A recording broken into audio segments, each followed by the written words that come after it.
So hello everyone, welcome to Saral Shiksha online. आज की अपनी इस वीडियो में हम लोग ईडियम्स एंड फ्रेजेस को कंटिन्यू करेंगे। इससे पहले मैंने 2 वीडियोस और अपलोड की हैं ईडियम्स एंड फ्रेजेस की, और आगे भी अब मैं I try to upload these videos as frequent as possible, right? क्योंकि हमारा अभी एसएससी सीजीएल का टायर 2 होने वाला है, तो उसको फोकस करते हुए I try to upload as many videos as possible in a week. Okay, तो चलते हैं अपने इस वीडियो में। और हमारा आज का पहला इडियम है to make one's blood boil. अगर आप इसको हिंदी में समझे तो क्या है? खून खौला देना। हम कब बोलते हैं कि खून खौला दिया है? इट्स नॉट लाइक दिस खौलाना, है ना? ये जो हमने दिखाया हुआ है यहाँ पे बॉयल, तो बॉयल का मतलब क्या होता है? ये चीज़ बॉयल कब हुआ? जब आपने इसको टू मच हीट दे दिया, right? When you put a lot of heat on it, तो अब ये बॉयल होना शुरू होता है। तो सॉर्ट ऑफ इसी को यूज़ करते हुए हम बोलते हैं कि तुमने मेरा खून खौला दिया, यानी कि तुमने इतना हीट दे दिया है, मुझे हीट दे दिया से इतना गुस्सा दिला दिया है कि मेरा खून खौलने लगा है। तो उसको हम बोलते हैं to make one's blood boil. You can use it like you have made my blood boil. ठीक है, तो इस तरह से हम इसको यूज कर सकते हैं। तो इसका मतलब क्या है? टू मेक समवन फ्यूरियस, किसी को बहुत गुस्सा दिला देना।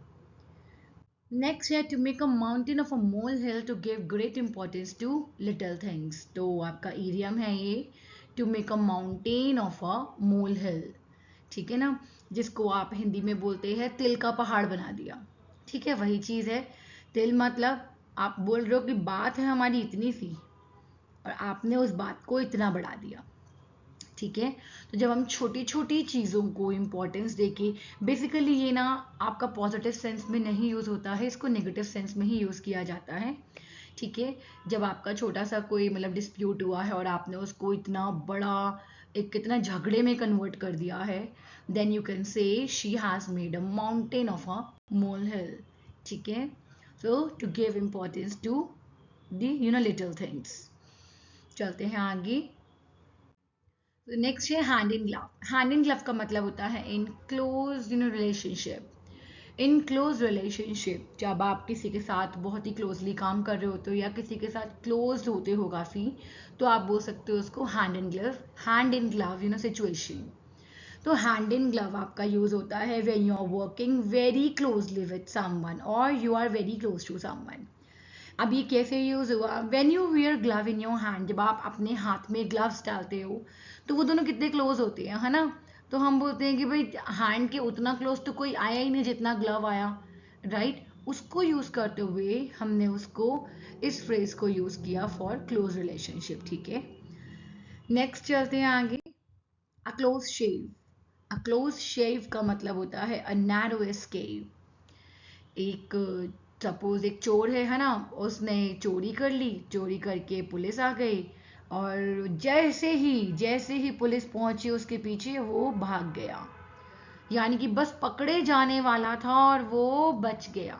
इसको आप हिंदी में बोलते हो बाल बाल बचना। ठीक है, तो बाल बाल बचने को हम बोलते हैं a close shave. You can say the police could not catch the thief had a close shave. ठीक है, इसका मतलब वो बाल बाल बचा, राइट? और आज का लास्ट हमारा इडियम है cry over spilt milk. Cry over spilt milk का मतलब है टू रिग्रेट यूजलेसली। अब जैसे आपका जिसे इसको कैसे यूज किया समझते हैं। सपोज मिल्क है, वो फैल गया, अब आप उसको ना तो समेट सकते हो दोबारा से, है ना? और ना ही उसको वापस से आप पी सकते हो। तो व्हाट यू से, और अगर आप उस पर रो रहे हो, तो यानी कि आप बेफिजूल की बात पे रो रहे हो, यूजलेसली रो रहे हो। यूजलेसली आप क्या कर रहे हो? रेग्रेट कर रहे हो, बिकॉज अब उसका कुछ नहीं हो सकता, राइट? तो इसीलिए cry over spilt milk is like, आप इसको हिंदी के मुहावरे से कर सकते हो रिलेट, जैसे कि अब कौन सा था वो? हाँ ठीक है, वो वाला जो आपका था, अब पछताए होत क्या जब चिड़िया चुग गई खेत, है ना?